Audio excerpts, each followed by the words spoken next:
Još jedan podcast, još jedna rukometna priča u narednih 60, 90, 120 minuta, zavisi od rezultata produžetaka. Ovoga puta Rastko Stojković, nekadašnji reprezentativac Srbije. Vidio sam Nenada Vučkovića, to nekadašnji.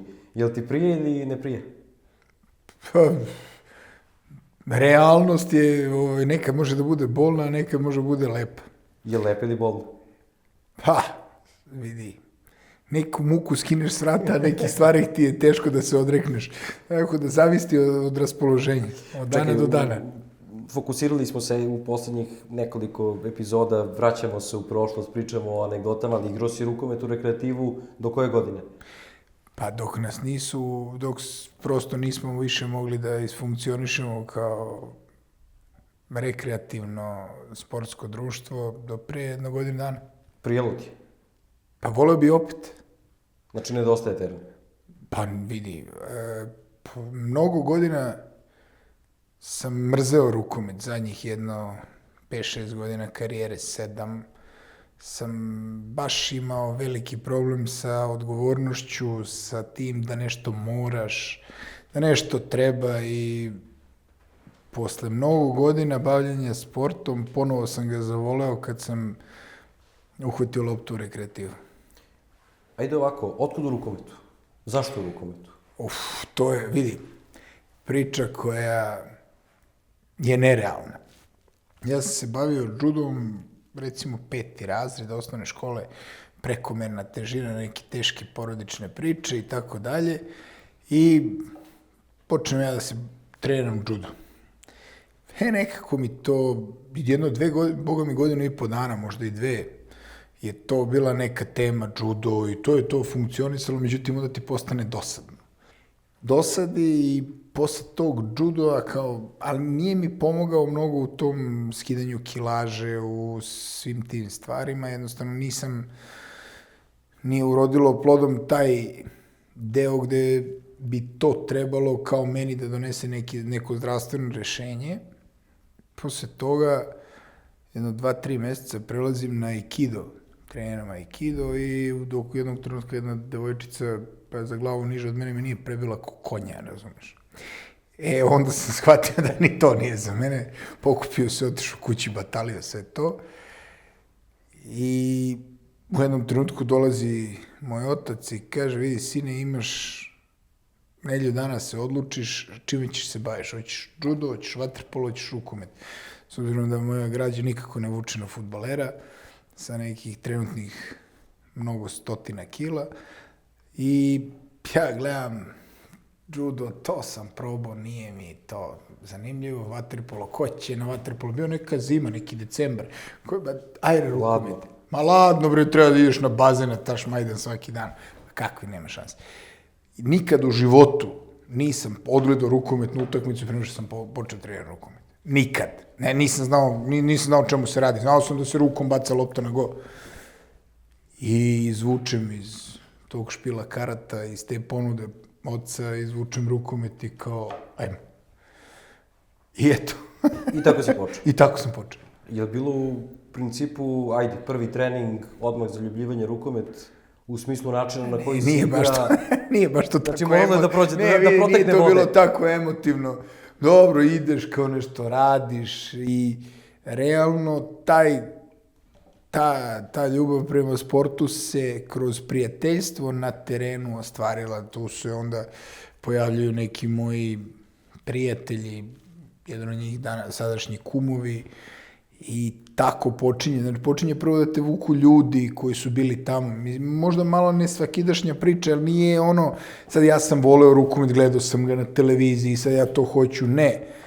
Baš naprotiv svega toga. Kada se pogleda karijera, ti nisi imao mali broj klubova u smislu ponikao si u jednom ovde, ekskluzija, inostranstvo, pa tamo jedan klub.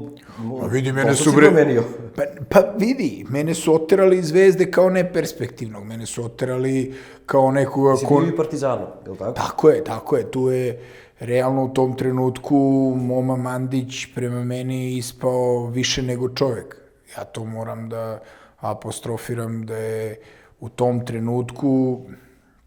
Ja sam imao 17 godina, pošto Crvena zvezda nije imala generaciju 81. nego 80. godište i oni pune 18 godina i svi potpisuju te osnovne ugovore. I ja ostajem prosto bez ekipe. Rade Radović gasi drugu ekipu Crvene zvezde. Ja nemam šta. Moram da potpišem, negde idem i on tu ima neku svoju viziju kako će moja karijera dalje da funkcioniše.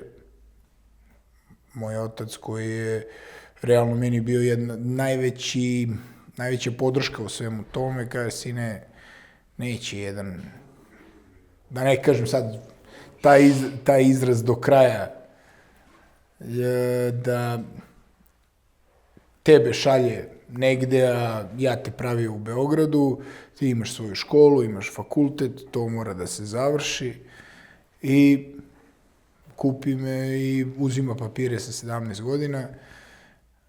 Gospodin Moma Mandić u tom trenutku preuzima rukometni klub Partizan kao glavni sponzor. Mi smo generacijski, ja sam sa Vladom dugo godina igrao, moj otac i Moma su se družili i nekako nisam imao, najlogičnija opcija je bila da se pređe u Partizan. Partizan otvara drugu ekipu, igra se ta treća, četvrta liga, više se sad stvarno ne mogu da se setim u kom rangu takmičenja se to igra i prelazim u Partizan na godinu dana i posle tih godina dana ja punim 18 godina,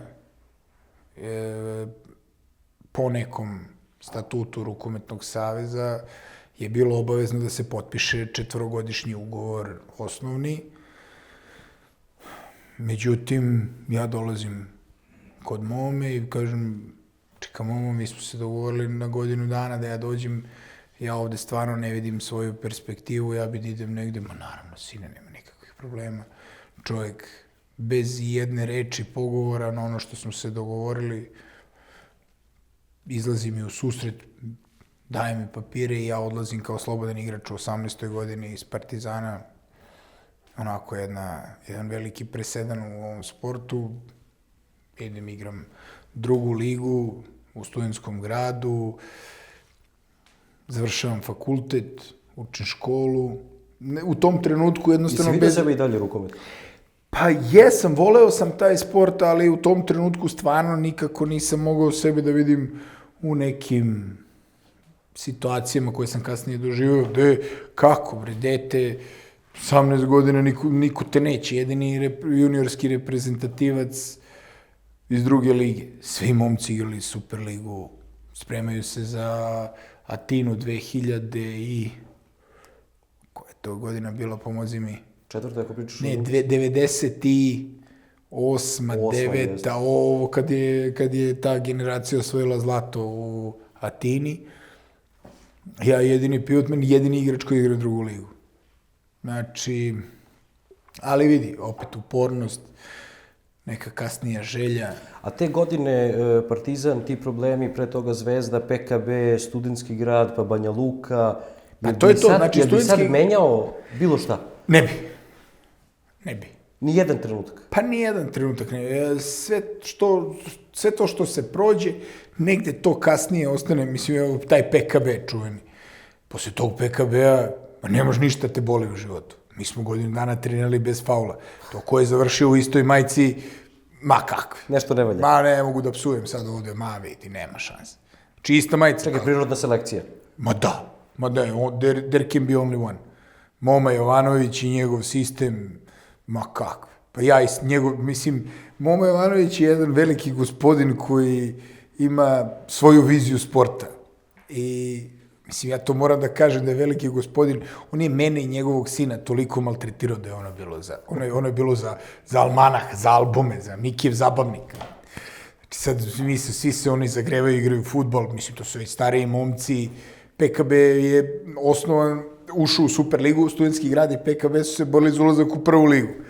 I PKB dobija to zadnje kolo na Banjici, pobeđuje Studentski grad, oni odlaze u Superligu i shvataju da nemaju novca dovoljno da sad prave neku ekipu. I šta rade? Skupljaju momke iz Beograda, sve neke ljude koji su živeli u Beogradu, štede na...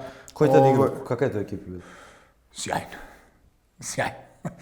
I ko je igrao? I u levo krilo, ne mogu se setim, levog beka igrao Sima, igrao Mačak, iz Valjeva ili Čačka, zaboravio sam Ivan Anić, igrao srednjeg beka, Kure, ja sad ne mogu se setim imena i prezimena drugog srednjeg beka, Uške, Nenad Radosavljević, koji je sad pomoćni trener Neletu, koji je i tad bio pomoćni trener u PKB-u, on je igrao desnog beka, Srđan Rundić, desno krilo, ja i Bata Milojević na pivotmenu, bio je i Đolja, jedan momak iz Crne Gore.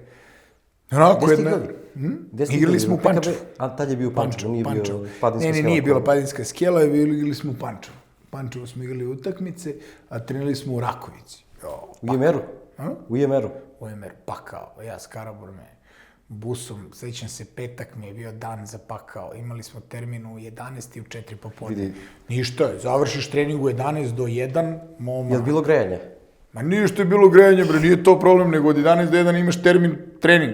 U 4 ti počinje drugi, ja ne mogu stignem do Karaburme, spavam na klupi u Rezaru parku. Kod mene na Miljakovcu. Ma ne bre, ne ide preko puta, pređeš dole na Topčiderskoj zvezdi, parkić, ispružiš se, kupiš neki sendvič da pojedeš i čekaš drugi trening u 4. Man, mislim, tako je vreme bilo. Kad si napravio prvi ozbiljni korak, da si ti osetio profesionalno da to može da bude to?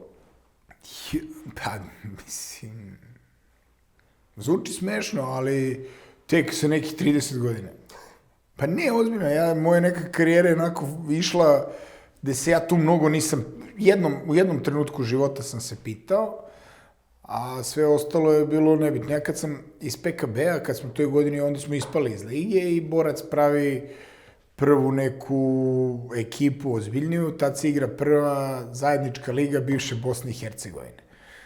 I oni prave ekipu i Zoran Roganović, selektor Crne Gore, ide tamo, iz Partizana, idem ja, ide Šolja Milošević iz Šapca, 3 igrača dolaze, ludilo, sve to kao nešto, sad u tom trenutku oni daju neke ogromne novce, ja idem, kao idem u Banja Luku, tragično, ja sam, ta nostalgija, ta putovanja za Beograd, posle prvih 6 meseci plate su bile redovne, velike, to je bilo život, onako. Šta si uzeo od prve plate? Šta sam uzeo? Se sećaš? Ne smijem da kažem, Smeješ. Potrošio u kafani. Si lud.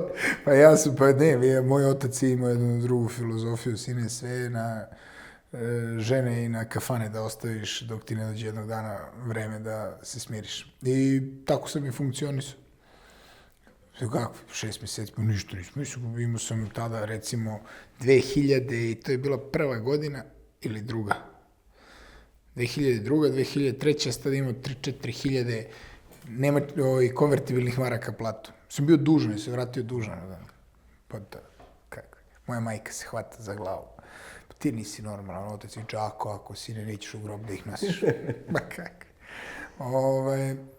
Ali to je funkcionisalo pola godine, znaš. I to je sve bilo kako treba i druga dolazi januar, sećam se toga, ko dan danas gladan sam bio, PDS Down uvodi novi sistem funkcionisanja da javna preduzeća ne mogu da budu sponzori klubovima sportskim, vjerojatno zbog pranja novca i tako dalje. Mi pola godine nismo dobili dinar. Dinar, žuti. To je bilo... Tad sam shvatio da stvarno želim da se bavim sportom. Ja u nekom razgovoru zovem oca i kažem daj mi pošalji mi neki dinar, imam, seća se ko dan danas, 28 maraka imam u džepu, 21 marku me košta autobuska karta u subotu posle utakmice, tipa neki utorak. Treba da idem kući, da se vratim, dođem uopšte negde. I on kaže, sine, vidi ovako, dođeš kući, završiš drugu godinu u roku, ja ti kupim auto, imaš od mene, ne znam koliko je rekao, slagaću te neki džeparac ozbiljan, ali drugu godinu mora završiš u roku, a ako hoćeš time se baviš, nema više para. Ja kažem, tako, ja ću da ostanem. I ostanem sa 6 maraka i sedim i grickaš cornflakes, jedeš, živiš, uživaš i teraš. I tad sam verovatno u svojoj glavi prelomio da ću time da se bavim u životu. Završava se ta godina, kako se završila, ja se vraćam u Beograd, bila je neka opcija, nešto se ide za neku Francusku, da li drugu ligu, da li prvu ligu, više se ne sjećam, nešto je bilo, nešto mi je otac spomenuo, njega je neko pozvao, neki menadžer, ja kao vidi, ja odavde ne idem, ja ću se u ludačkoj košlji vratiti nas, ja ne idem više u inostranstvo. Moj život je ceo vezan sa Beograd, ja sam jedan veliki lokal patriota i kako? I neću, ne zanima me. U tom trenutku dolazi neka smena uprave u Crvenoj zvezdi, dolaze Jaran sa Cveletom i tako dalje i ja završavam u Zvezdi i opet kreće dalje. Posle godinu i po dana mene opet teraju iz Zvezde. Si doživeo ti si igrao protiv Celja? Tako je, da. Ono čuvenu utakmicu te generacije. Igrali. Si sećaš te utakmice? To je jedna od stvari koje se ne zaboravlja. Ti to je jedna od najboljih trenutaka iz tog perioda koji te vezuje za beogradski rukomet? To je trenutak ponosa. Znaš. Šta ti je najveća anegdota s te utakmice? Ili pre utakmice, ili posle što godine? Anegdota s te utakmice. Mislim, kad imaš protiv sebe jedno Celje koje... 52. 3. minut, niko ne može da hoda više. Ne možeš da hodaš. Gledaš na tablu, sviraj kraj, ko moliš sudiju, svira kraj. Stavamo završili utakmicu više. Daj. I ja se sećam i stojim na centru, držim loptu u ruci, treba da je izvedem. I ovako, Nenadić je na srednjem beku, Nikola Manojlović na levom beku, ja pitam ko ima snage da šutnem. I ne znam, ja mislim da se Nikola, mogu ja, nema problema. I ovako, stanem i zagrlim dvojicu u odbrani i ne gledam loptu, nema više, nema loptu da uhvatim. Ja sam na toj utakmici, ja trčim i meni ovako štrca znoj iz patika. Ja sam fizioterapeutu skinuo patike na poluvremenu da obučem suve patike. Ne mogu trčim više, klizam se po podu. Ko će šutne? Nema problema, ja dođem i ovako zagrlim. Kako tad, sad su bilo malo drugačije pravila. Pa niko nije svirao probijenje, ma kako, zagrlim te, vodim te kući na večeru. A Rutenka može 3 još utakmice. Pa da, u tom trenutku verovatno. I dešava se da ti to pobediš i to je stvarno jedan trenutak ponosa. Sjećaš one posljednjih trenutaka?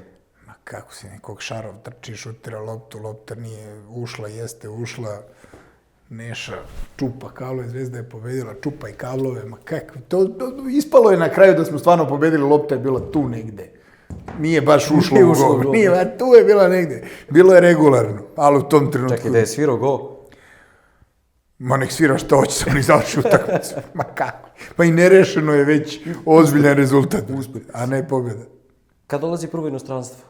U smislu toga, jasno je za mnoge koji te znaju kada, ali u smislu toga u tvojoj glavi, kad si prelomio, okej, to je to. Pa ne, vidi, posle tih godina i po ta polusezona se završava, Zvezda ide u neki bankrot, neku tužnu priču, nešto, mislim, to je sad neke tragedije našeg sporta. Uglavnom, posle pola godine, oni se meni zahvaljuju i ne treba mi više. I Vanja Banković, sadašnji kondicioni trener od odbojkaške reprezentacije, radimo pola godine i sećam se, ja mu nosim neke poslednje novce i kažem, vidi Vanja, ovo se sad završi i ja batalio sport, ne idem nigde. Ma nemoj, gotovo, završavam, vidi, ne zanima me više, nema smisla više time se baviti. I u tom trenutku dolazi Saša Bratić, menadžer, zakazuje sastanak u tom trenutku, 2-3 nedelje kasnije, zakazuje neki sastanak u 9 ujutru, a Šile Dragićević, sjajan vrhunski igrač, ima sastanak, ja imam u 9, on ima u 10, recimo, zato što sam ja iz Beograda, treba stigni iz Šapca. I u tom trenutku Saša Bratić stavlja na 102 ugovora, jedan iz Konstance, drugi iz Fullingena, Nemačka. Ovo iz Fullingena, 1/3 manji ugovor nego što je ovo iz Rumunije. I kaže, evo ti sine, biraj, šta ćeš? Rekao da ja u Nemačku fičku. Ne, šta mi znači ti 2-3 hiljade eura mesečno, to je... Ideš da... I vidiš da li ti to možeš ili ne možeš, ne znam kako. To je jedini trenutak koji sam kao ja birao gde ću, šta ću i kako ću u svojoj karijeri. I vjerovatno taj neki pravac koji sam u tom trenutku izabrao je otišao dalje. I sve ostalo se nisi pitao. Nisi ostalo istorije. Pa tako je, ali realno, filmski, da. I ja izaberem, povučem ovaj mnogo manji ugovor iz Nemačke i kada vidim ja da vidim da li ja to mogu ili ne mogu. Prvi osjećaj tamo? Hoću kući. Kako? Hoću kući. Kako? Mislim, ja tu prvu godinu ne znam kako sam preživio. Šta je bilo najveći izazov? Nostalgija u smislu povratak? Samo nostalgija. Mislim, taj klub, mi smo na kraju sezone ispali iz lige. Mislim, to je bilo suvo preživljavanje i igra Bundesligi. Igrao si Bundesligu. Ali tu si na mapi si? Slažem se ja s tobom, ali taj... Ništa to nije sporno. Mislim, ja sam drugačije percepirao. Nisi kući. Kao na mapi si, dobro, sve super. Ajde, završimo ovo, idemo kući. Seđam se, ja u Fullingenu sedim. Neka utakmica i kaže trener, dobro, evo sad kao imamo 4 dana slobodno i počinju treninzi. Neka rupa je bilo, da li je kup bio, nešto se igralo, mi naravno to nismo igrali, mi smo bili čunga-lunga ekipa. I sedimo u slučaju, tamo je normalno, imaš frižider s pivom u slačionici, sedneš, pričaš, uživaš, sve posle treninga, nigde ne žuriš, profesionalac si.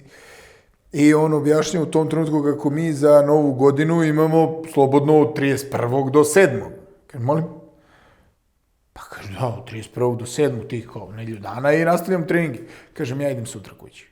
Ne razumijem. Ja, šef, idem sutra kući, ne znam šta ti nije jasno, ja sam otišao kući. Ma ne, sedi, gde ćeš, ma ja idem sutra kući, si lud. Pa kakva 4 dana, ja se vraćam za 7 dana, pa nemoj. Ma bre, ne razumeš, ja sam otišao. Ma nemoj uopšte da me gledaš. Ja kad sam čuo da zimski raspust, kako ga nazove, ga traje 7 dana, odnosno meni 6, ja 31. treba da odletim, 7. treba sam na treningu. Kako ja sutra, bre, šefe, idem kući, ma ti radi šta hoćeš. Ma nemoj, ako reci samo, ako ne treba se vratim, neću ni da se vratim, nije problem. Dobro, pošto oni su imali Nemci jako veliki problem sa Stojkovićem, onda je bilo Pixi, kao i naš selektor fudbalski. Dobro, Pixi, vrati se za 7 dana. Samo se smije. Čemu se ja nema Pixi? Ba lakše ima, oni ST u Nemačkoj št. Št, pa Štojkovi, pa Štojko, pa št. Na kraju su me zvali Stojko. Dobro, ajde, kako god, samo nemoj me tučeš, dobro. Tako da... Jesi se vratio? Pa ja sam se vratio, ja sam rekao, ja idem, dobro, vrati se za 7 dana. Dobro, ajde, pusti. Dobro, vidio čovjek da sam ušao u crveno, vidi gotovo, odlepio čovjek. Čak i posle je došao Nordhorn. Da, opet samo sreća. Ja sam posle 19 ili 20 utakmica te prve sezone pokidao prednje ukrštene ligamente to je bio neki mart. Ja se operisao i gotovo 6 meseci pauza, mislim. Ovi ispadaju iz lige, ja nemam ni šta ni gde, mislim, ko će kupi invalida, mislim, nema smisla da se to, da se nadaš, a ne sve ovo. Međutim, u tom trenutku Nordhorn, kakav crni Nordhorn, vojska, 3., 4., 5. ekipa Bundeslige. Kao je da dojdemo, idem... To su zapravo još zlatne godine Nordhorna. Pa ne, zlatne godine su bile do bankrota, mi smo osvojili posle toga kupe EHF ili finale kupova, sve se to nastavlja i oni su samo u jednom trenutku bankrotirali i kraj. Vratili se skoro nešto u Bundes i to je to, da. I to je funkcionisalo tako. Jel si uopšte verovao kao traži me taj će 4. Bundes? Mislim, verovao. Pa vidi, to je ta jedna od anegdota sa tim mojim bivšim menadžerom, Sašom Bratićem, i sad on mene, idemo mi, avion, dolazimo, bum, Nordhorn, brate, ljudi daju ugovor na 2 godine. Ja se hvatam za glavu, sam što ne zaplačem, ja invalid, ne mogu da savijem nogu, sedim u teretane, oni momci trče na terenu, počeli treninzi, i on kaže ugovor na 2 godine, ja gotovo, ja ga izljubi ko oca rođenog, kako je, druže, bistu bronzanu da mu dignem ispred.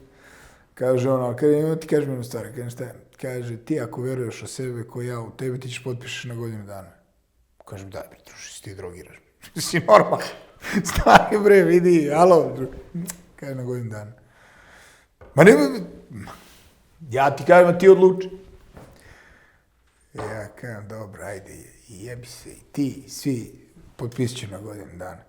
Gotovo, potonule mi sve lađe, ali ajde.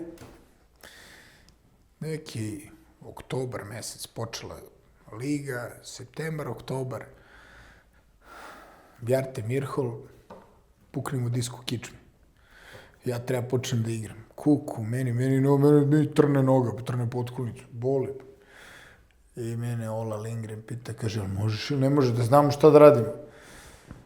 Kažem, ja u trenutku, sekundi, vidi, ako kažem mogu, a boli, znači vjerojatno će da pukne, ali dobro, onda sam gotov. Ako kažem ne mogu, dovešći nekog drugog, onda sam opet gotov. Opet si gotov. Pa bolje pukne, pa bar sam poginuo pod svojim uslovima.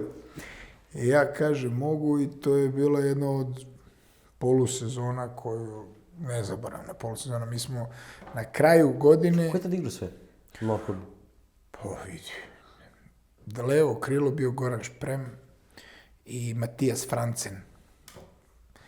Olimpijade, svetska prvenstva. Dobro, Šprem što staje sve sa reprezentacijom. A ne znamo Šprem, Matijas Francen je... Tako je, pa pravim reprezentaciju. Levi bek je bio Piotr Pribecki, Poljak.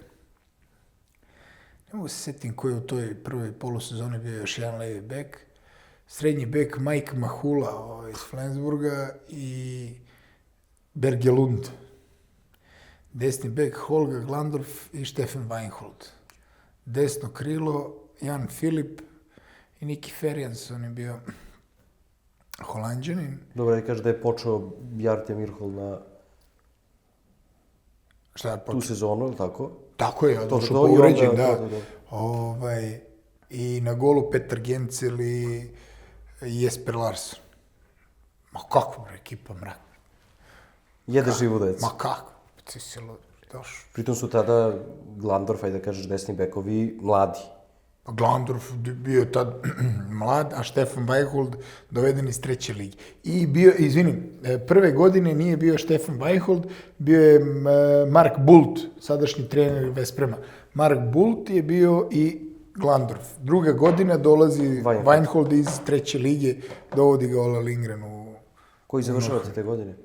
Te godine smo završili 5. Mi smo 3 godine za redom 5. završavali. Bežala nam je Liga šampiona za bod 2. To je bilo, prvi su bio Kiel, Flensburg, Hamburg i mi smo 2 godine se tukli Dobro, zapravo je to isto za Hamburg, za HSV, dok su i oni nisu posle na Lige šampione, zapravo ugasili nešto... Da, dobro, ali oni su potrajali još koju godinu duže posle nas, ali je bila, znači, Kiel, Flensburg, Hamburg, te godine tu je bio Hamburg i Flensburg su se tukli, Kiel je bio neprikosnoven. I Gumersbach je tad sa Jonom, Narcisom, Momirom, koji je tamo bio još na golu, Steiner, Ege, Ramota, dobro bila ekipa. Oni desni bek, kako se zove, Jon, jeste Jon. Kako je bilo druženje od vas? Sigurdsson. Pa manje više tog druženja nije postojalo. Suvi profesionalizam. Pa Skandinavci su to, oni ne razumeju. Oni to ne mogu da nije to njima ništa jasno. Kad je došao poziv reprezentacije? 2008. godine Superkup i to je neko se povredio, pa kao ajde ja već osvajač kupa EHF-a, ozbiljan igrač već u tom trenutku preskakali me ko prepone na 110 metara. Jel si se tada ustalio zapravo? Pa nikad ja nešto nisam bio ustaljen. U smislu toga poziva da si tu na okupljenjima? Pa meni su 5 selektora, sa 5 selektora sam se ja posveđao. Kako? Ja imam više debitantskih nastupa za reprezentaciju nego cijela reprezentacija. Ima neko s kojim si ostao u dobrim odnosima, da kažeš? Sejad? Ma kako? Nemam sa srpskim selektorima. Pa ne. Niko? Jedini trener, mislim ima par trenera s kojima sam ja ostao u dobrim odnosima, to je Željko, što je bio selektor hrvatske reprezentacije. Babić? Da, sa Željkom i dan danas se čujemo, viđamo. Sa Olom Lindgrenom, Bogdanom Ventom. Čekaj, malo ljudi zna, oni koji ne gledaju baš toliko mazohistički rukomet da si igrao srednjeg beka dobro u rekreativu zapravo. Pa vidi, igrao sam ja srednjeg beka i u Švajcarskoj sa 40 godina, igrao sam ja svašta nešto. U prevodu daj mu slobodu i dobit ćeš nešto. Pa vidi, naravno, mislim, ima tu svega, samo što ja prosto nekako sam imao kroz karijeru i kroz život problem sa autoritetima i verovatno tu ima i dosta mojih grešaka i njihovih grešaka. Pamtiš neku žustru svađu, neko razmimoilaženje u mišljenju da možeš da ga ispričaš, da možeš da ga ispričaš. Pa mislim, ja mogu da ispričam, samo što to prosto nije... Nije primer, to hoćeš da kažeš. Pa nije to... Više sam mišljao kroz anegdotu neko da je ostalo kao zanimljivo, da na kraju nije baš toliko eskaliralo. A da nije toliko eskaliralo. Pa... Šta znam? Ili ajde ovako dok se setiš, zanimljiv mi je kao tip, kao profil Ola Lindgren. A ne, to je jedan veliki gospodin. To je jedan veliki gospodin. Šta je njegova zapravo vrlina i suština? Trenerski, ljudski? Čovjek koji apsolutno nema problem sa egom. Znači, anegdota sa njim. Čovjek koji je osvojio sve, 3 puta u krug. Čovjek koji je u tom trenutku imao više nastupa za reprezentaciju Švedske nego cijela ekipa Norhorna zajedno. Mislim, ovu koju sam ja ispričao. Koja je posle brutalna ekipa. Brutalna ekipa i Goran Šprem je, kad je osvojio olimpijadu u Atini, istetovirao na pleći, ovde na lopatici, istetovirao medalju. I čovjek onako lagano ulazi, čovjek koji ima, koliko, ne znam, 3 olimpijade, 3 svetska prvenstva. 4 svetska. Ma 4 evropska i tako surovo, dalje, nešto. I ulazi u slačionicu i sad ovaj vezuje pertle, nema dres i ovako tetovaže i on ga, i šta se to nacrtao? To je ono što ti nikad nećeš da osvojiš. Oni nemaju olimpijadu. Da. Šveđani nikad nisu osvojili olimpijadu, nego su imali, ne znam, 2 Srebro, srebra, 3... I ovako gre. I okrene se čovjek i izađe napolje. Znači, ovaj ga izvređu na mrtvo ime. Kako pitam debejku, šta ti, bre, što izvređa čovjeka, bre? Znaš, čemu? Misliš da je on to njemu zamerio, da je on to nešto sve kao uzeo za zlo? Ma jo, čovjek je izašao napolje, nastavio se bavi nekim svojim razmišljanjima. Koliko još vreme igrao posle toga? Pa nema, igrao non stop. Normalno. Ma nema, on ne postoji ego i ma svoj u čoveku to uopšte nije uzeo za zlo, bre. Znaš, onako, verovatno je nervozan danas. Krenuo se čovjek, izašao napolje. Ne, drugačije ljudi razmišljaju, drugačije ljudi percipiraju život. Znaš, drugačije... Je li to taj skandinavski mentalitet? Da, sigurno. Ima i do njega kao osobe i do njegovog karaktera, ali drugačije, totalno drugačije. Percepcija života je drugačija. Kelce? Pa, opet. Je li opet igra slučaja? Velika igra slučaja. Pomenuo si Sprema, evo zašto te pitam. On je, kad smo nešto sedeli i pričali, on mi je rekao, kaže, vidi, kaže, suština naše generacije koja je osvojila, šta je osvojila, sve je osvojila, kaže, sreća. Kako čoveče možda mi kažeš sreća sa, ne znam, nekim Balićem, Metličićem, kaže, vidi, bili smo 2002. poslednji na evropskom, imaš bubanj sa jedne strane Hrvatska i Ukrajina, sa druge strane SSSR, to je Rusija, tada ona najjača, i Češka. I mi izvučemo Čehi.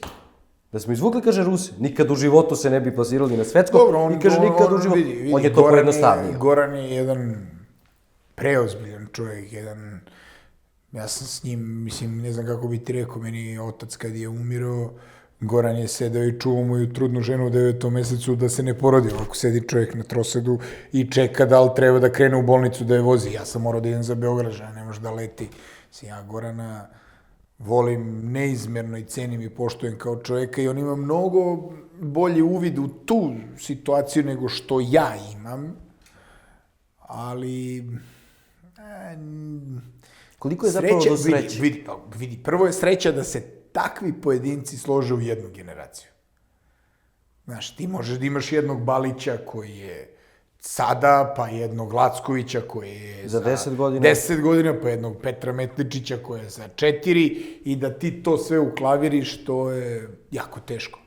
Ali ti da prosto u jednoj generaciji imaš takav nepresušan izvor talenta, sa sve duvnjakom koji je uspeo da ih stigne, to je isto jedna velika sreća. A kad pričaš o sebi i sreći, šta se desilo, Kelce? Šta je pozadina priče i prelaska? Pozadina priče je ništa, završava se Norhorn, ugasio se klub, ja nemam klub. Svi koji su trebali da potpišu, znaš, u rukometu se potpisuje na 2-3 godine ugovoru, nema tih velikih, u tom trenutku svi popunjeni, mesta popunjena, ne postoji klub. Ja u tom trenutku, recimo, nešto, Bundesliga, finale kupa, kupova, znači ne igramo mi više seosku ligu. Nema ništa. I zove me Piotr Prebecki i kaže idemo u Vislu. Gde ćemo, bre, Piotr? Kaže, vidi, nemoj se skiraš prave ekipu za Ligu šampiona. To je to, traže levog beka i pije od mene, idemo ja i ti. Hajde, kaže, ne postoji, u tom trenutku ništa ne postoji, sad ja mogu se lažem, kao merkam ponude iz inostranstva po žurnalu, što se kao sedim kući i ma kakvo, ništa, 0 bodova. I ja kažem, važi, sutradan me zove jedan menadžer iz Poljske i kaže, to što si ti tražio, to oni ne mogu da plate, ali kaže, ja znam ko može. Ko može, kaže, može Kelce.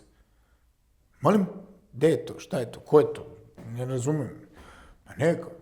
Ja sam u tom trenutku ušao na Google da tražim da je Kelce, bre. Znači, ne znam, stani, bre, ko je to grad, ko je to klub, šta je to? Međutim, u tom trenutku zove me Berto Servas i kaže, ti da dođeš sutra. Ja kažem, nemojte sutra je tipa Lufthansa preko Frankfurta, 1400 € karta, u ponedeljak je, ne znam, 450. Pa kaj ne, tebe nisam rekao koliko košta, da dođeš sutra. I jedan veliki gospodin, i tu opet sreća, nema šta, on je čovjek, jedan...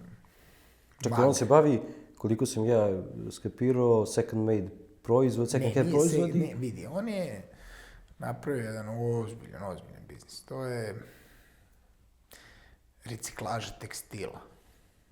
I to je, mislim da ne ulazimo, sad nije tema ovog podcasta, naravno, nego biznis, ali to je jedan... dosta interesantna ličnost u svetu rukometa. Vidi, jedan čovjek kome firma vredi 250 miliona €. Mislim, samo firma, fabrika, gde su sad sve ostale stvari. Te godine u Kelceu? Ludilo. Poljska je najlepša zemlja u Evropi. Sigurno. Si obišao sve? Sve. Poljska je... Ne znam kako bih rekao, ja sam oduševljen. Jedina zemlja na svetu gde bi ja mogao da zamislim sebe da provedem neko duže vreme, možda čak i da živim je Poljska. Šta ti je ostalo onako najupečatljivije? Svi pričaju Krakov, mnogo lep. Ne znam se šta je lepše, Gdanjsk, Krakov, Varšava. Jedna kultura, jedna civilizacija, ljudi koji su na tako visokom nivou, edukovani, a vrlo karakterno slični nama, da je to neverovatno. Sporazumevanje, jezik? Za mesec dana sve ih razumeš. Kako je to izgledalo tamo u smislu rukometa? Pa vidi, ta prva godina je bila borba, onako jedna... Mi smo tek tad počeli da dolazimo na mapu. Da, Kelce zaista do tad nije bio ni u planu. Sad vidi, tu dolazi Markus Kleverli, on je u Beogradu bio drugi golman posle Landina danske reprezentacije, dolazi Mario Širašik, ja, Bogdan Ventar na klupi. Onako, počinje da se slaže jedna lepa ekipa i mi tu već igramo četvrtfinale sa Hamburgom, od Hamburga ispadamo iz Lige šampiona i tu već iduće godine onda stižu Šmal, Tkačik, Bilecki, Jurecki. Cijela plejada reprezentacije Poljske koje kasnije da... Tako je. Tu kreće onako jedan ozbiljan zamajac. Imali smo te 2013. godine Final Four Lige šampiona. Denis Buntić, Mirza Džomba, Uroš Zorman, mislim. Nerealna ekipa. Da. I 2013. nesrećno gubimo u polufinalu Lige šampiona od Barcelone. Onako malo hazarderski potez Bogdana Vente da ubaci 7. igrača. Celu utakmicu smo ih jurili 2-3, 2-3, 2-3. To su zapravo početci Kelna. Kao instituciji. Nije. 2013. godina Keln je počeo 2006-2007. Zar nije bilo kasnije? Nedavno je bilo tipa 12-13 godina Kelna. Ma ne, Ne znam.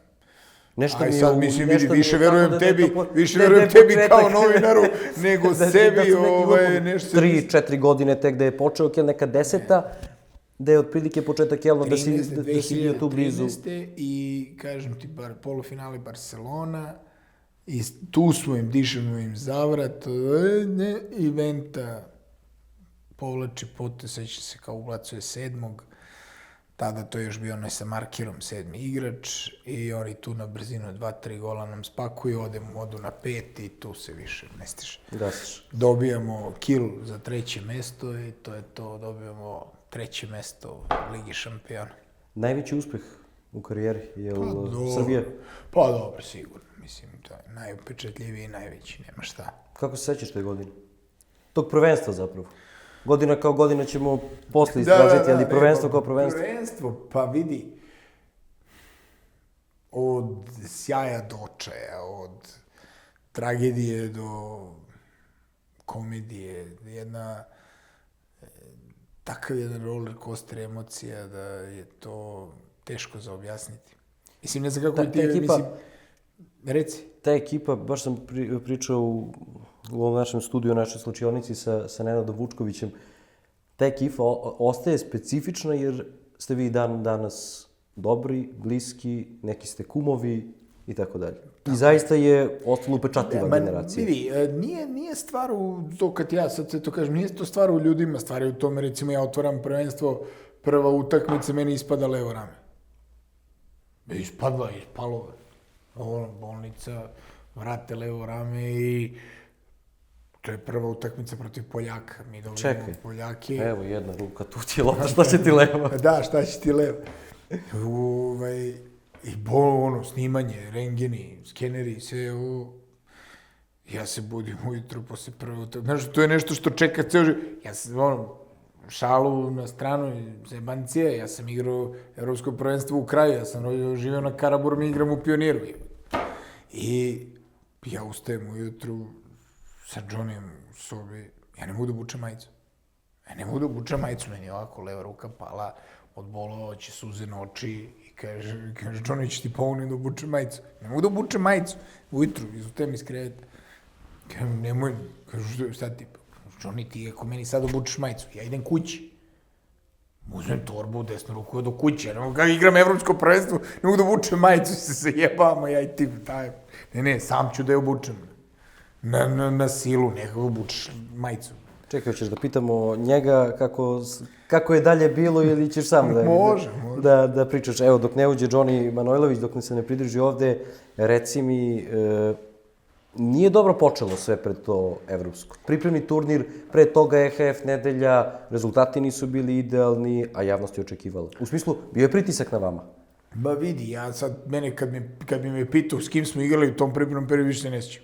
Neki Mađari, nisu, tako dalje. Vidi, gubili, dobijali, mislim, koga briga, mislim, znaš, stvarno se i ne sjećam. To je bio pakao, to su bili svađe, rasprave, tenzije, drame, mislim, realno, kunem ti se, to je bila i tema, nama je trebao ozbiljan psihijatar, svaki put kad se vratim iz reprezentacije, psihijatar, ne kuđi psihijatar. Ajde. Psiholog tu, Psiholog je stigao. Psihijatar. Psihijatar. Psiholog je lagana reč. Šta krije ta soba? Koji je broj bila u kovilu? Kafe As. Kafe As. Osnivač Kafe Asa, gospodin Stojković, ja sam nasledio sam suvlasništvo. Nema, vidi. Ne, dobro je bilo kad je došla psihološkinja, došla žena, onaj prvi dan je došla kod nas da držimo u Novom Sadu, smo imali seansu, znaš. I počinjemo seansu tako što gospođa kreće sa rečenicom i uvodnom rečenicom, da ona nama objasni kako svako od nas treba da ima otvoren stav i mišljenje i može da kaže sve što misli. Znaš, ja rekao, dobro, aj gospođo, sve u redu. Molim te da otvaramo karte. Evo ti, nekom kaže, ja u životu nikad nisam upao na sastanak, rekao, imao mišljenje o bilo čemu, ja sam onako izuzetno bio povučen u svakome smislu, u reprezentaciji pogotovo, razumeš. I gospođo, ja digo ruku, gospođo, ako ja samo imam jedan predlog, sugestiju, vi ako to možda usvojite sve sjajno, ako ne, slažete se, molim vas, nemojte puštati da svako nas ima svoje zasebno mišljenje, znači nema katastrofa. Kaže gospođa, ne, ja imam drugačiju percepciju, svako treba kaže, i završava se tako što gospođa psihološki izlazi posle 45 minuta i počinje da plače. Je mogla da završi seansu i prekida se gospodin Justo nešto da je objasni, ovako, kako ćete vi da puknete na ovom prvenstvu? Nemam ja neko visoko mišljenje o tim psihijatrima. Šta si objasnio, to me jako zanima. Vidi, šta sam mi objasnio, daj bre. Ne, objasnio kako je on rešava konfliktne situacije u svom životu. Kaže, ja sam baš mi treba kao razgovor, daj bre, nema. Ja sam tu stoji, ja ovog i objasnio mu. Kaže, ne rešavaju se takvu situaciju. A ti će mi kaži. Ja ih rešavam 30 i nešto godina, ti će mi kaži kako se rešavaju. Tako da ozbiljan psihijatar nam je trebao, nismo imali ozbiljno, imali smo psihološki, neka žena je došla, stvarno trudila se u toj jednoj seansi da proba da nam objasni kako je sve to rešivo razgovorom i razmenom mišljenja i svega, ali nije uspela. Jel navuko majicu sam ili? Pazi, nije mogo da spava celu noć i kuko, plakao ali bili smo u sličnoj situaciji, pošto sam ja sjebao leđa bio 3 nedelje pre toga, pa on nije smeo da me pipa, znaš, jer sam ja nešto u teretani bio. Nije te me pustio u sobu. Ja bio u teretani, radio ulazimo u teretani, sad on hoće nadokradi sve jednom teretanu, ja sad ležem na neki benč, a on tamo stavlja pojase, kači one tegove, daj bre Manojloviću bre, sklonit ćeš kičmu, jesi normalno, skini to, ne, debeli je sereš bre, skloni se. Dobro, ja ovako legnem i onda dignem benč, i čutam. Rekao sam. Ali umire od smeha, znaš? Ali ja stvarno nisam očekivao da je toliko povređen. Ja počeo se smijem. Rekao, ušino se, jebote, ispravit će ga sutra na Pantera, izvući će ga i zareće problem. Pa kaj? Ja u sobu neće da otvorim. Pred sobom sedeo mokar u restoranu hotela jedno 6 sati dok nije otključio sobu da mogu da uđem u sobu. Gde ste bili tad, Kovilovo ili? Mislim Pazova. Pazova. A to Kovilovo? Onaj naslednik onog sastanka, brate, sve smo imali, to je dan, sutra. Da, jesi čovjek ili Buba Švaba. Da, Nenad Vučković je pričao. Da. Da je na kraju došlo do... Da li si čovjek ili Buba Švaba, da. Čovjek ili Buba Švaba. Jako dobar sastanak, 3,5 sata sastanka, jedan dan, 3,5 sastanka, drugi dan. Jel bila, koja je tema sastanka? Koji je razlog sastanka? Ne znam kako ti objasnim, u tom trenutku sam ja debitant u reprezentaciji 6. put, razumeš, jer sam se odlučio da se vratim u reprezentaciju Prederskog prvenstva u Beogradu, ali mi smo nasledili gomilu nekih problema koji su bili nerešivi u tom trenutku, znaš, to su neki međuodnosi, neki personalni odnosi koji su... Ako oni su izmišljeni. Da. Kako bih ti rekao, mnogo stvari pre nas je bilo tragično, koji su se dešavali. Ali smo mi nekako generacija koja je odrastala zajedno i relativno, da kažem, normalni ljudi. Svi mi imamo neke svoje šifre u glavi i tako dalje, i tako dalje. I sve to što se dešava je tu u tom trenutku izmišljeno. Izmišljeni problemi. Ljudi koji trče i objašnjavaju da li su se Momir Ilić i Marko Vujin posvađali ko vozi Q7, ko vozi X5. Izmišljeni problem. Znači, teorije zavere, non stop kod nas, zato i mi imamo toliko debitanskih nastupa, non stop u nekim teorijama zavere koji tada bilo. Vidi, prethodilo je sastanku, to će možda bolje Momir da ispriča ako bude hteo, zašto smo imali taj sastanak, ali je onako intenzivan, jednu raspravu 3,5 sata je prekinuo fudbal na kraju poslije tih 3,5 sata, znači 1. januara mi smo se podeli, igramo na fudbal, jer smo za to bili sposobni i sutra je Velja Marjanović, naš bivši predsjednik Saveza, održao zaseban sastanak na temu da li si čovjek dinosaurus ili Bogošvavi, dinosaurus je bio. Bio je da li si neko ko je obeležio negde neku epohu i nesto si, niko te nikad nije pronašao, Buba Švaba si, da li si preživeo sve to i dalje, ali si ipak Buba Švaba, ili si na kraju krajeva čovjek. To je Boći kad je suflirao, Čape suflirao Boći, da li si čovjek ili Buba Švaba. Čovjek ili Buba Švaba. Ali, mislim, od tog momenta krenuli smo da gledamo na to prvenstvo potpuno nekako drugačije, znaš, kao negde neki neki nagon za preživljavanjem se probudio i samim tim i to ja iz te neke povrede gde su mislili da ja neću moći da igram uopšte prvenstvo, gde mi generalno i on pomogao mnogo da nekako prevaziđem. Ja sam se spakao, bio krenuo da idem kući.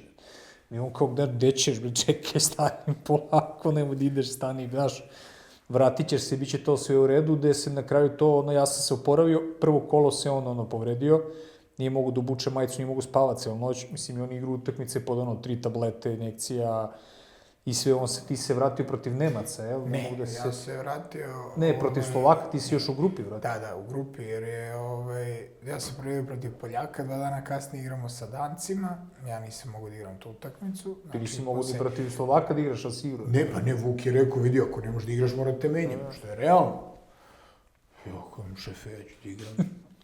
Ti nemaš šta, brate. To je ista kao priča ova sa Kolenom. Bučeš se i ajde, pa šta će? Tako da nije on mogao ni da igra ni tu, razumeš, ali onaj odigrao sve to što je mogao i odigrao. Ideš dalje. Ali dobro, mislim, kako da objasnim, taj, on je osmislio neki kafeas bio u reprezentaciji. Kafeas je bilo mjesto stečište svih nas, jedina soba u kojoj se pila 74 kafe, 3 piva, 27 Coca-Cola i računao je bio jedno 2000 evra na kraju kad smo odlazili kad smo završili reprezentativno okupljanje, ili bi to sve nas dvojica na kraju delili, plaćali, ali kod nas su vrata otvorena, bila u sobi, niko nikad nije... Nije, vidi, to se znalo, završiš prvi trening, gde idemo na kafu, gde ćeš sad na kafu, pošto Vuk ide Ćopa i Kune, grebe... Jim ide, papučama u čarapama i šunja. Jim je bio špijun, on je špionirao ko gde šta radi, pa javlja. U čarapama i šunja. I ide Vuk, spavanje u 1, kuće spavao 1 popodne, Bog. Imaš 32 godine, neko ti kaže spavaj u 1 popodne. Gde ću da spavam, ko će spavati, si lud čovjek. I onda tu se krijemo se, u stvari, sedimo kod nas u sobu, tu u jednom trenutku si ulazio, nema to, zadimljena soba, za pušnicama, 14 ljudi sedi u sobi, pije, puši, kafa, sok, i to ide. Mi smo bili kao životinje u kavezu, ne znam šta bih ti rekao, mi smo ušli u Kovilovo 20. decembra. I izašli smo iz Kovilova... 2 godine kasnije. Pa ne, mislim, to stvarno izgleda kao 2 godine. Mi smo 20. decembra ušli... To bi neki 28. januar je bilo finale, na primjer. Pa to me ti pričam. Mi smo 20... Nisi im organizovane posete, brate. Znači, idemo u pozorište, kao idemo, a sad idemo svi vraći se nas do hotela. Nisi meseci nešto dana spao u kavezu. To je imalo i svoji pozitivnih stvari. Bili smo izopšteni iz svega pritisaka. Sve to jeste, ali ja ti govorim o osjećaju koje je tada. Ti si u kavezu, Bog ti. Si mesec dana zatvoren negde. Mislim, dolazi nam frizer u hotel. Ne. Organizuju ja da dođe frizer da nas ošiša. Imamo si rampu zatvorenu. Rampa gde se ulazi na početku hotela. Sve to super, sve to sad iz nekog ugla gledanja sad odavde, to je... Imalo je smisla to na kraju krajeva, ali bilo teško. tada to preživeti, pakao. Znači, druženje, soba, kafa... Ništa. Ne, to smo imali, to ti je to, mislim... A to te vadi u principu. Da. Pa nema, šta ćeš? Pazi, u odnosu neka pređašnja vremena, Stojković je uveo negde sobu, neki getaway, da možemo svi da pobegnemo i tu nije bilo neke sad generacije, kao družimo se nas dvojica, pa sedimo nas dvojica. Znači, tu su dolazili svi, ko je teo da dođe, došao je. Mi smo jedini imali tu privilegiju da smo imali dnevnu sobu u sobi. Bilo je 2 ili 3 apartmana, jedan je bio Momir i Toska, jedan smo imali IT, jedan su imali Nikča i Vučko. Kao najstariji igrači od toj generacije. I onda je to bilo... Ne, Čuto je bio najstariji igrač. Pa dobro, ali Čuki je drugačiji, Čuki je... Čuki je debitant sa 36. Znači, scena u polufinale, mi pobedili Hrvate. Mislim, nažalost smo mi tada završili prvenstvo. Nažalost, to je bilo jedno tako psihičko pražnjenje koje nismo smeli, nisu smeli nama da dozvoli da se mi tako psihički ispraznimo u toj utakmici. Mi smo imali snage, mi bi možda imali snage da dobijemo i to finale. Pred utakmicu sa Hrvatima, polufinale, Kovilovo, hala, krcata ovako, ne možeš da uđeš unutra. I kreću ta neka senzacionalna nacionalistička pitanja, mi Hrvati, ne znam, to se, neke drame. Mislim, u tom trenutku dete Denisa Buntića, igramo u Kelceu, oni nemaju babysitterku, spava s mojim macom u krevetu, u sobi. Znaš, malo, u tom trenutku nerazumno, sad ne znam kao nacionalistička pitanja, naša deca spavaju zajedno u istoj sobi, mi sedimo, nema, prosto je prošla ta... Druga konotacija. Totalno pogrešna konotacija i tu kreće naboj. Ti pobeđuješ tu utakmicu i to kao da je na nekoj lopti ventil se otvorio i izduvalo se. Prosto, ja se budim to jutro, treba da igraš finale Evropskog prvenstva i ovoga. Brate, kad će ovo se završi? Znači, budiš se samo da se završi više. To je taj pogrešan detalj i sve to što su pravili su morali nekako da iskombinuju još ta 2 dana. Jesu doveli ženu da vam objasni? Pa ne, ali vidi, to je tema. Znači, nemoj da je, znači, taj dan sačuvaj, mislim... Kec iz rukava. Dobro, niko nije tad imao iskustva. Ma naravno, ne mislim, niko nije kriv. Prosto to je tako, taj sled događaja koji, to što ti kažeš, stvarno, niko nije imao ni iskustva. Ne znaš kako u toj situacijama se ponaš 20, koliko, ti kažu sad 19.000 navijača bilo na Partizanu, ja ti skunem da je bilo više od 19.000 ljudi tad u hali. Bilo je više mnogo nego što... Ma vidi, 5.000 karata su prodali Hrvatima kao zemlji, kao tamo. I u tom trenutku najpametnija stvar koja je mogla se desiti za nas, zatvaraju se granice, proglašava se utakmica visokog rizika i kraj. Ne može niko da uđe, ni jedan Hrvat koji je kao trebao da bude navijač, nije mogo da uđe u halu.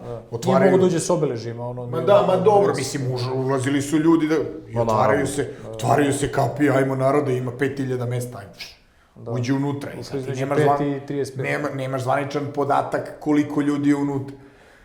I ti dobijaš tu utakmicu, ja sećam, mi sedimo tu noć, sad u sobi, sad svi kao nešto, sad se kriju u sobi, kao šta sad igramo, kao ovo, i sedimo Čutura, Ivan Stanković, Johnny i ja u sobi, flaša vina, i kao sedimo i kao pričam, jebote. Što je bilo dobro da uzemo medalju. Mnogo lepo smo igrali ovo prvenstvo. Greota da ostavimo bez medalje. Nisi svestan da si je ti osvojio. Znamo da smo osvojili. Ali ti komentari traju. Znači, mi sad pričamo o tome kako je bilo dobro. Naš četvorica, to nije jedan. Naš četvorica pričamo o tome kako je bilo, baš bi bilo dobro da uzmemo medalju. Mislim, Greota da ne uzmemo. Baš smo dobro igrali ovo prvenstvo. Ko se setio, brate? Druže, mi smo je već usvojili. Ujebate. I stvarno. Nisi svestan dešavanja, ni najmanje. Čekaj, postoje još 2 bitne stvari. Balkon i olimpijske igre. Da. Kao plafon sportisti, jel? Pa, naravno. Olimpijski nećemo da spominjamo. Dobro, sad nećemo. Mislim, ja nisam bio. Da, ali, kažem, kruna generacije, jedne, koja je nešto uradila. Pazi, mi smo Balkan otišli po ajde kažemo, na račun i vaterpolista. Da, to je čuveno ona nedelja kad smo svi gledali 3 finala. Da. Mislim da počeo je Nole ujutru, samo mi nismo svojili. Ali pazi, vidi, u nekom tom trenutku isto u toj nekoj euforiji mi nismo ni gledali, nismo ni znali da je vaterpolo finale si igra Novak, koji Novak. Novak je ovako igrao finala svakih mesec dana, ali je za jednu zemlju malu koja mi smo relativno, padamo u grupu malih zemalja da se igra 3 finala i da 3 finala igra ista zemlja, u jednom danu 2 dana je nenormalno, razumeš. Tako da Balkon je nešto specifično što svako od nas je sanjao, generalno ja sam bio na prvi put kad su okupili košarkaši tad u Skupštini Srbije, mislim da nije bilo u Skupštini grada Beograda. Posle toga, Skupština grada Beograda, svi smo mi pre ili kasnije sanjali ne da osvojimo medalju, nego da li ćemo ikad doživjeti i doći u situaciju da odemo na Balkon. Znaš, nešto što je nerealno i drago mi je da smo podelili to sa nekim ljudima koji su nama bili jako bliski, pogotovo sa kumovima, prijateljima i braćima iz reprezentacije koji su manje više i tokom tog života bili sve. A priče pre Balkona, posle Balkona? Pa, znaš kako, Jel tu već bilo ono, Vidi, ok, balkon, ali daj samo da prođe više, da se... Ne, šta je tema? Tema je da mi smo dobili Hrvate, ulazimo u autobus, takva je euforija. I sad ti, kao, svi zovu, brate, zatvoren grad, svi, ma vozi odmah na balkon, ma ne moram ni da igram finale, ne treba mi. Emocija te toliko nosi da, i sad, završi se to finale, ti ga izgubiš i ostaje tuga. Posle tog polufinala, od jedne vasione, nekih neograničenih emocija, adrenalina koji te udaraju, tuku, ti sad gubiš finale, ti si izgubio nešto, ti nisi osvojio, ti si nešto izgubio. I to je onako jedna, sad ti kao ideš na balkon, a u stvari kao izgubio si. Nije to to. Ba ne, nije to to. U smislu, očekivao si možda još to jedno... Čekaj, znaš, A vidiš, na primjer, kad sam pričao sa Vučkovićem, on kaže, mi smo znali posle finala, pa šta god uradili, idemo slavimo. Uzimamo mi tu medalju, mi slavimo. Dobro, ko je kako vidi, svako ima neku svoju percepciju. Mnogo je to, znaš, ta emocija nije... Ne može svako ni da je doživi na isti način, što je skroz normalno. Dobro, i bilo nam je na balkonu nenormalno. I balkon je nešto najlepše što može ti se desiti. Te hiljade nekih ljudi, kad si ti u stvari svestan ko tebe gleda. Mi, kad smo na terenu, ja ti se kunem, ja ne vidim prvi red tribina. Ja sam arenu prvi put video i doživeo, ja nisam igrao zadnjih 3-4 minuta utakmice, možda i duže, više nije ni bitno, uglavnom nisam bio na terenu zadnjih 3-4 minuta kad je krenula hala da se ruši, bo. Ja ovako se koji stavio prvo, brate, srušit će se, ovako. Narod kreće, skače i počinje ona pesma Zašto ćutite. To je nešto što nema cenu. To je nešto, taj osjećaj je nešto što nema cenu. E sad, to je ono, to je nešto što je meni ostavilo, i sad ti ne znaš do tog trenutka na terenu ko tebe uopšte gleda. Koliko si ti uopšte bitan narodu. Kako, bre, brate, ja radim svoj posao, neko mi dao nalepljenu loptu u ruke i ja radim ono što najbolje znam. Nemaš, ja bar lično tako percepiram, ja nemam žal kao ja sam neko bitan, sad neko sedi ono kao sede u kafiću i ono gleda ono puno naroda, kući, skaču, luduju, ne možeš ti to da vidiš, ne možeš ti to ni da znaš. Ali negde se oseti atmosfera tih dana. Kako kad si u Kovilovu zatvoren? Kako, bre, brate, Vidi, ja sam se negde, u šumi. ja sam se u nekom trenutku iskrio iz Kovilova, to pred finale, i otišao sam da prošetam gradom, brate, prso sam, nisam više mogu da sedim sam, ja sam, brate, zvao taksi, izašao, pobegao iz Kovilova i otišao u centar grada. Ja nisam shvatio uopšte tom trenutku šta smo mi napravili, pogotovo u Beogradu, i prelazim kod Kevi Ćaleta mojih u Beogradskoj ulici, dole, ono, od Slavije na gore, ono što idu tramvaji, i prelazim ulicu, pretrčavam ulicu, i sad staje tramvaj jedno 20 metra od mene, na sred ulice, bre. Ja ono, znaš, mislim sad ono da me čovjek nije zgazio, znaš će da mi ono, se najebe mame, izlazi čovjek i kaže, samo da vam čestitam, kaže, bravo momci, svaka čast, idemo sutra, ono. Znaš, ti nemaš osjećaj uopšte ni gde živiš, ni ko su ti ljudi, ni koliko to ljudi prati. Mislim da je taj prenos finala Beograda bio do skoro najgledaniji prenos srpskog sporta, mislim što nama, evo, mi smo krenuli ono iz nekih skromnih detinjstava, znaš, nismo imali osjećaj trenutka dok se nismo popeli na balkon uopšte šta je to. Nikada smo stajali na balkonu, nismo razumeli ono nekom trenutku šta je to, mislim, gledamo se, mi smo pevali, slavili, bilo je minus 42, ono, nikakav problem, znaš, jednostavno da. Nosite emocije, naravno, ali nemaš ti taj osjećaj ako si, što kaže Nikola, čovjek koji je dobio da radi svoj posao. Ti si to, momci, aj sad, evo vama dresovi, evo tebi ona lopta i mi ćemo sad radimo ono što najbolje znamo, važi, super.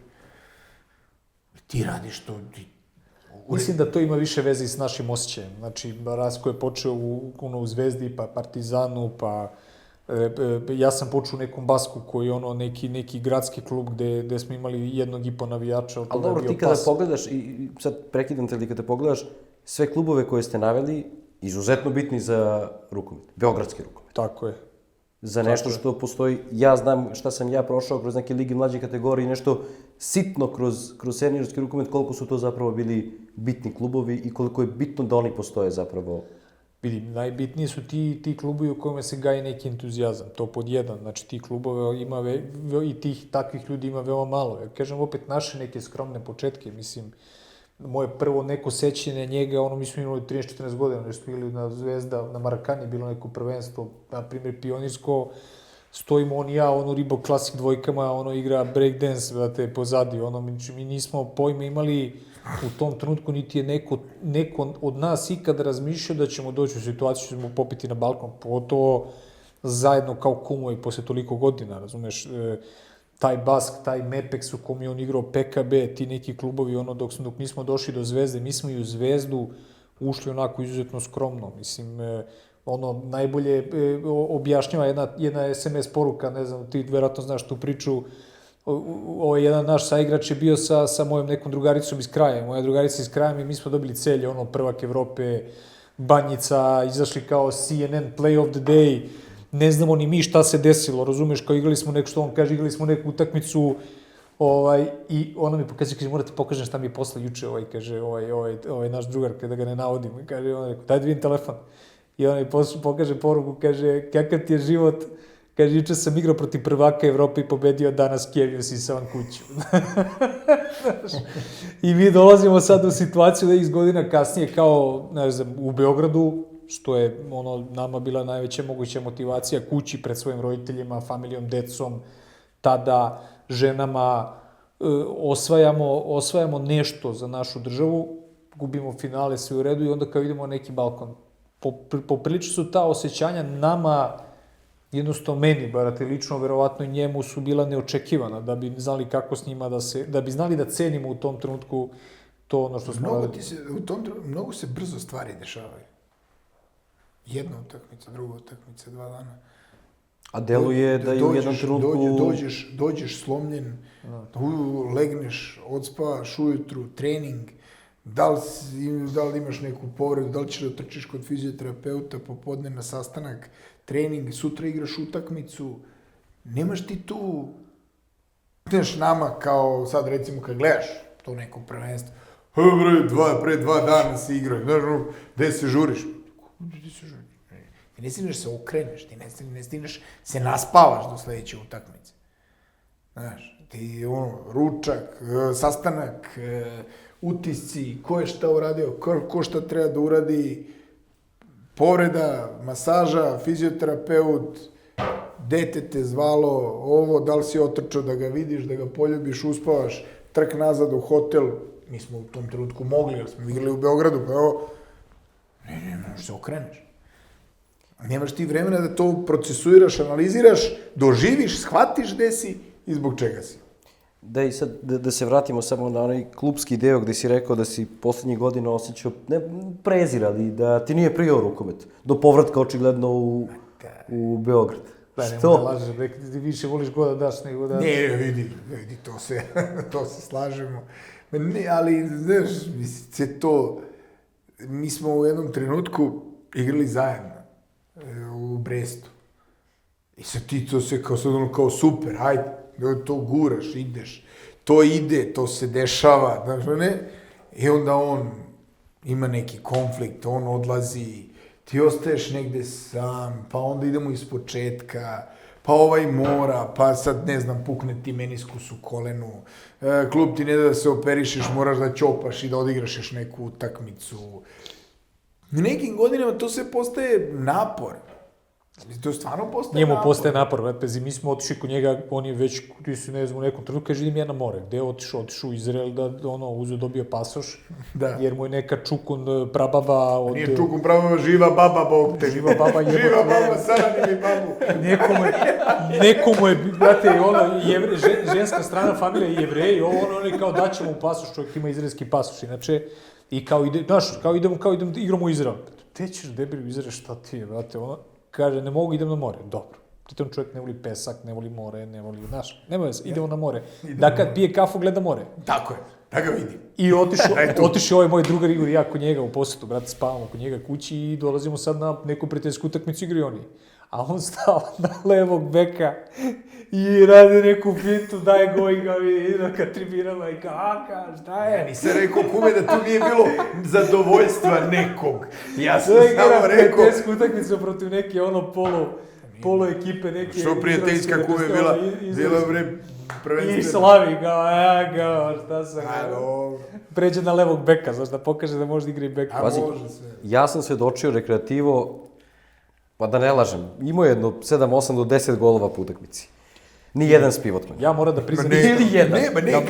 Kad je bilo kao igraš za Rekreativu i kao znaš kao pio... Druže, ja sam teo da igram pivot, ne bi igrao inostranstvo. Neću vas gledam, to ne igram više. Ja da priznam, ja sam gledao jednu utakmicu kad igrao za Rekreativo. Jedno sam gledao na TV-u. Mislim da je bila ista utakmica koju to je finale kupa, su igrali finale kupa Srbije. Znači, Ne Srbije, nego to je... Beograd. Ne, onaj region centar. Malo je hvala da uzem još jednu titulu. Tako je, znači čovjek je dao prvo 21 gol od 23 koliko je dao Rekreativo, nebitno, ali je završila se utakmica sad, pošto sam ja, da ne bi sad ne znam ja šta, sakrio sam se na Banjici, tamo onaj deo koji je odvojen, onaj jedan jedini, onaj mali, onaj gde su vrata sklonjena i gledam iza zidića i kako je završila se utakmica, oni 2 produžetka su igrali. Da. 2 produžetka su igralo. Ovo igra, Svedri nije izašao nijednog minuta, apropo toga da ne voli I vuče na kraju... Ja sam rekao tada volim. Šta sad hoćeš? I vuče zadnji, i više ne može 2 razlike za neku tu ekipu proti koju su igrali.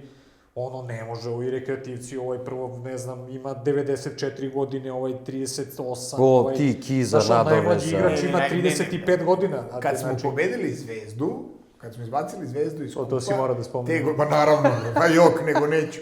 Sram je bilo. Prosek godina prve ekipe 44. 44 godine, prosek ekipe. Šta si rekao igračima Zvezde? Ili kome si? Ne, pa to... Nešto, Klinac je neki bio, tako? Mislim, klinac baš tako, kako nije klinac, ima 23, 4, 5 godina igra u Zvezdi. Daj kao spusti gaz. Sram te bilo. Sram te bre bilo. Pa ja nemam više drugu, treću, četvrtu brzinu. Ja kad ubacim ili ide ili ne ide. Nema na pola. I oni izvode zadnji sekund utakmice. 3-4 sekunde do kraja, imaju faul negde na centru. Ko, Zvezda? Zvezda. I mi vodimo 1. I mi se vratili u odbranu i oni treba da izvedu, ja kajem sudi, druže, ako daj go, sviraj trojku, ja više ne mogu. Sviraj dvojku. Apropo da ga ne volim, finale kupa. Pazi, oni gube 2 razlike, 45 sekundi do kraja ili 30 sekundi do kraja, gotovo, oni ne mogu da odu napad, znači, ne mogu više da pređu centri da odu napad. I on uzme loptu i raspada se sa sudijom, razumeš? Jurio ga je po tereru, po celoj Banjici. I dere se na njega, ali ajde što se on dere na njega, nego što nije to smešno što se on dere na njega, nego što niko ne sme da mu priđe, da ga zamoli i da prekine, vrat. U nekom trenutku Bata koji je 2 konfekcijska broja veći od svih nas ovde u studiju, kad bi nas spojio jedno telo, znači koji mu ne prilazi od pozadi da ga zamoli, nego ide u krug i od napred da ga vidi da ne shvati to kao pretnju, nego ovako maše mu i kaže... Stojković, ja možemo molim te, ako nije problem da završim utakmicu, ajde da dobije se crveni. To su tad Banjice bilo dobro popunjeno. Bilo polupuna, bilo više ljudi sad nego verovatno... Nego generalno gledano kod nas na rukometi. Najjača stvar sa tih terena, prazna neka utakmica, ne, Rekreativo, lupam, Voždovac 2, i Rasko sa leve strane preveslavanje i nekoga je onako malo gurno tu, on pada, lopta na tribine, ali ovaj nije sudio ništa i sad Rasko juri sudiju i pokuša da mu objasni da je faul, ovaj mu kaže, pa bio si slobodan. A druže, aj ti skoči s ovokom masom pa da ja da te gurnem pa da vidim gde ćeš da završiš. Dakle da... Zaletao sam se. Dobre. Ali apropo toga da nisi volio da igraš, volio on da igra i dalje i kad bi ga pustio da igra opet nešto, sad je cilj veteranski turniri, to je to. Veterani malo, Sarajevo, Tuzla, to sad pravimo projekciju. Znaš šta me zanima za kraj, je li bilo nekih rituala pred utakmicu? U smislu, jutro, kafa, neko opuštanje, nešto laganije ili ne, prosto od utakmice do utakmice? 24 espresa pred utakmicu. Kad je doktor nije ubio. Kad je došao kod doktora Babića i kaže, nešto mi se tresu ruke, ne znam šta mi je. Druže, dao mi čovjek neke lekove u utakmicu i sad ide babara ko onaj alhemičar i samo gura neke tablete, on je Vlada Radulović. I sad gura neke tablete, ja popio, 7. Ovako kričem se znojim, malo mi se muti u očima. Znaš, nije mi dobro. Kažem, doktore, nije ovo nešto, neće ovo na dobro. Kaže, šta ti je, sine? Pa malo mi, pa ispio kafu danas. Jesam, pa koliko si popio? Rekao, jedno 12-13 espresa. U majku ti jebe, Vlado! Vodu, nalivaj ga ovo, opalit će ga infarkt. Si normalan što piješ kafu, pa što mi daješ lekove? Ne, mu dao čist kofein, mu dao kao da si popio 10 espresso. To ja ukrstio okicama, ne znam više gde Što sam. generalno nije opasno ako nisi stvarno popio pre toga 10 espressa. Šta će, sediš 4 sata, sediš negde, znaš, kao se utakmi, daj još jednu kafu, kako. Kad me nije ta čuka opalila, i onda sam naučio da ništa ne uzimam Vladi Raduloviću iz ruke. Ništa. Kad god nešto da kajem, Vlada, ja sam dobar. Popio sam malo pre i dobro. Dobro, ostao nam je još jedan segment. Imamo neku ideju da svako od gostiju kaže svoju idealnu sedmorku od igrača sa kojima je igrao ili protiv kojih je igrao, tako da ako si saglasan... Znači, to ti dođe na sve. Pa dobro, ti si igrao protiv svih, brate. Moraš širi kreativnog nekog da ubeleži. Može, sad prvo postaje kreativan, sad će. To nam ostaje. Nikoli, hvala što je uleteo da nam pomogne, a onda ćeš ti morati da se revanširaš kada on bude na toj fotelji. Može. jako. Samo ti ovdje sediš na Samo sljedeći ja, put. može.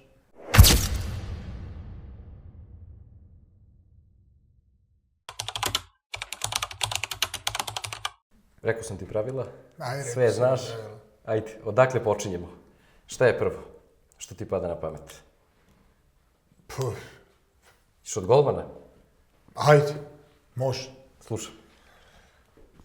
Pa, možemo da napravimo ono kao... Cijelu ekipu Ne, si. da, ono kao tim, postava, ono 14. Misliš da 14 idemo? Pa, što? Aj prvo prvih 7, pa ćemo da Pa ne, ali znaš kako, tu sad, znaš, ne možeš ti... Nije kad realno. prođeš toliko godina svega, sad ti kao jednog. Znaš, ima jedna i druga Ima za strana. i protiv. Za svakog. Pa naravno. Mislim, sad tu su stvari, sad s nekim si igrao, mnogo ti je doneo u životu, mnogo si uspeha sa njim napravio i sa druge znaš koliko je kvalitetan i dobar, a s druge strane imaš nekoga protiv koga si igrao, a... Ko ti pada na prvu kao golman? Pa Petar Gencel i Goran Stojanović. Kako ćemo?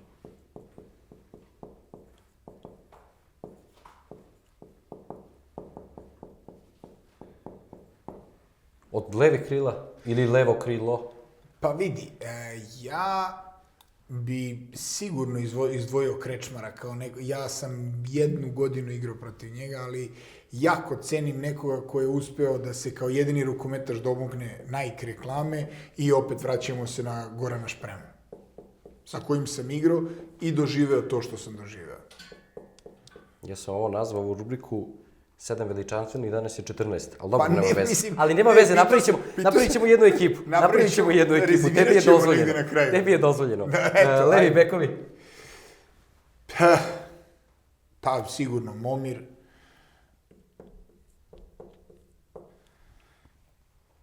Ili ostanemo. Pa mislim, mogu da preskočim Karola Bileckog, ali bilo bi malo bez veze, ali ajde ostavi. Ostavit ćemo, Momir je sam na toj poziciji. Srednji bek. Pa vidi, igrao sam sa Zormanom i opet mnogo bolje sam prošao dok sam igrao sa Kumom, sa Johnnyem. Mnogo bolje. Mislim, sigurno ne mogu da sad izdvojim, da kažem da Zorman nije to što jeste, ali ja sam mnogo više profitirao s druge strane. Od desnih bekova? Marije Širašik.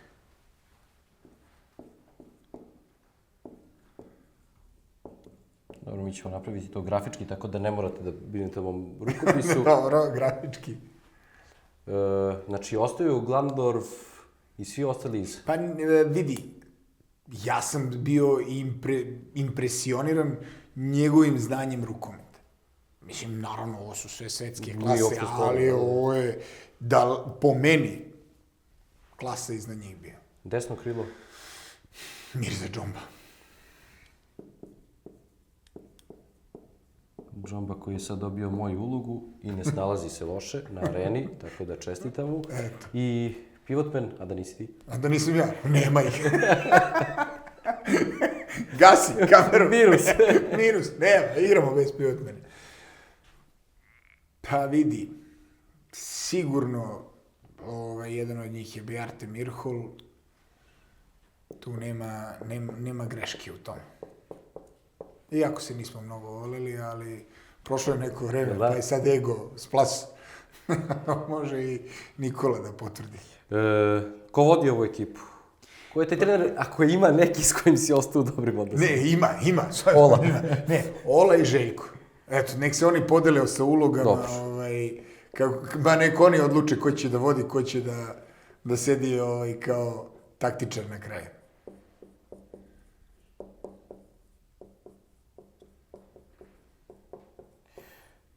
To je to. Lepo izgleda ova tabla. Interesantan tim. Šta bi osvojio, ne znam, ali interesantan tim. Hvala ti na ovom gostovanju, hvala ti na ovom druženju i vidimo se vrlo brzo. Ništa, vidimo se.